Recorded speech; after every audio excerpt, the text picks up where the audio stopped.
नवी मुंबईच्या सानपाडा डीमार्ट परिसरामध्ये गोळीबार झालाय। 5 ते 6 राऊंड फायर करून आरोपी फरार झाला। याच्यामध्ये एक जण जखमी झाल्याची माहिती आहे। गोळीबारात एपीएमसी मधील ठेकेदार राजाराम खोके जखमी झाले। गोळीबारानंतर दोन्ही आरोपी दुचाकीवरून फरार झाल्याचं कळतंय।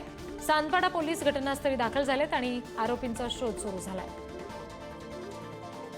सानपाडा तुर्भे या परिसरात जे डीमार्ट आहे तिथे आज सकाळी बरोबर 10 वाजता गोळीबार झाल्याची घटना घडलेली आहे। आपण बघू शकतो मी त्या स्पॉटवरती आहे। आज बरोबर सकाळी 10 वाजता सानपाडा येथे गोळीबार झाला। त्यात आपण बघू शकतो की एक जण जखमी झाल्याची प्राथमिक माहिती आपल्याला मिळाली आहे। त्याचबरोबर जो आरोपी आहे तो फरार झाल्याचं पाहिलं कळतं। आपण बघू शकतो की इथे पोलिसांच्या जे तुकड्या आहेत त्या दाखल झालेल्या आपल्याला पाहायला मिळते।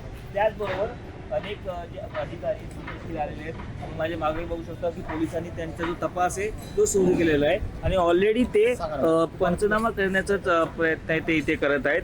त्याचबरोबर जो आरोपी आहे तो फरार झालेला आहे आणि त्याचबरोबर आपण बघू शकतो की जो एक गंभीर जखमी आहे त्याला कुठेतरी आता हॉस्पिटलमध्ये ऍडमिट केल्याचं आपल्याला पाहायला मिळतंय।